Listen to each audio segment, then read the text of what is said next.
அன்பிற்குரியவர்களே, நாம் கிறிஸ்துவுக்குள் யாராக இருக்கிறோம் என்பதை அறிந்து கொள்ளுவதில்தான் கிறிஸ்தவ வெற்றி வாழ்க்கை அமைகிறது. இதை அறிந்து கொள்ளுவதும் இதை அனுபவிப்பதும் இந்த வேத பாடத்தொடரின் நோக்கமாகும். கிறிஸ்துவும் கிறிஸ்தவனும் என்ற பாடத்தில் முதல் தலைப்பாக நாம், அதாவது கிறிஸ்தவன் கிறிஸ்துவுக்குள் இருக்கிறான் என்று படித்தோம். இன்றைய பாடத்தில் நாம் கிறிஸ்துவுக்குள் எவ்வாறு வருகிறோம் அல்லது கிறிஸ்து எப்படி நமக்குள் வருகிறார் என்பதை படிக்கலாம். 1 கொரிந்தியர் 1 அதிகாரம் 30-31 சொல்லுகிறது, நீங்கள் அவராலே கிறிஸ்து இயேசுவுக்குட்பட்டிருக்கிறீர்களே.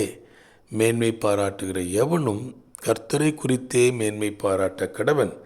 அவரே தேவனால் நமக்கு ஞானமும் நீதியும் பரிசுத்தமும் மீட்புமானார் என்பதாக. இது ஒரு தெய்வீக ஆரம்பம், தெய்வீக செயல். ஆண்டவரே இதை செய்துவிட்டார். நாம் இதை சம்பாதிக்க முடியாது, இதற்கு நம்மை தகுதிப்படுத்தவும் முடியாது. இதை பெற்றுக்கொள்ள நம்மால் சிந்திக்க கூட முடியாது.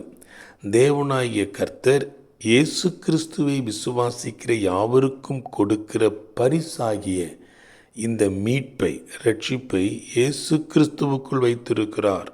கிறிஸ்தவன் இயேசு கிறிஸ்துவை சொந்த இரட்சகராக ஏற்றுக்கொள்ளும்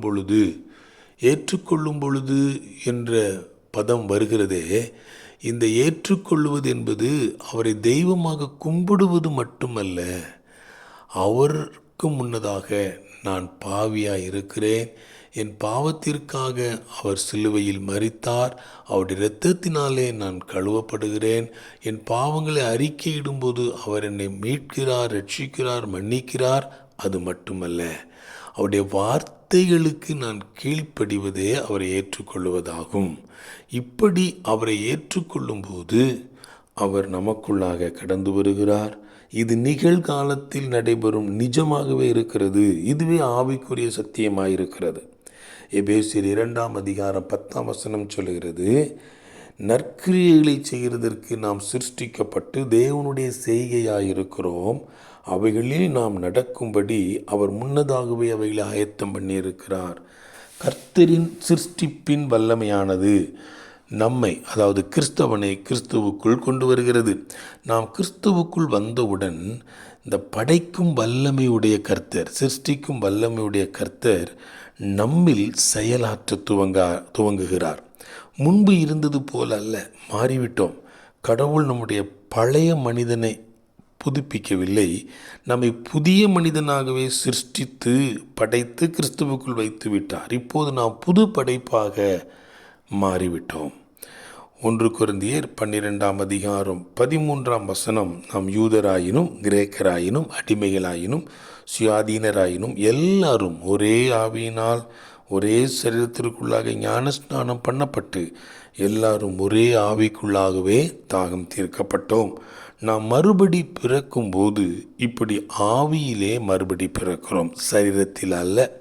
எப்பொழுது இயேசு கிறிஸ்துவை ஏற்றுக்கொள்கிறோமோ அப்பொழுது நாம் மறுபடி பிறக்கிறோம். இது தேவனுடைய செயல். மனம் திரும்ப வேண்டியது நம்முடைய செயல், மறுபடி பிறக்க வைப்பது அவருடைய செயலாயிருக்கிறது. யோவான் 3 அதிகாரம் 5 சொல்லுகிறது, ஒருவன் ஜலத்தினாலும் ஆவியினாலும் பிறவாவிட்டால் தேவனுடைய ராஜ்யத்தில் பிரவேசிக்க மாட்டான் என்கிறார். நாம் மறுபடி பிறக்கிற பொழுது பரிசுத்த ஆவியானவர் நம்மை புது சிருஷ்டியாக படைப்பாக மாற்றி கிறிஸ்துவோடு அவருடைய சரீரத்தில் நம்மை இணைக்கிறார். இது புதிய வாழ்வின் ஆரம்பமாயிருக்கிறது. வாழ்த்துக்களுடன் ஜார்ஜ் யேசுதாசன்.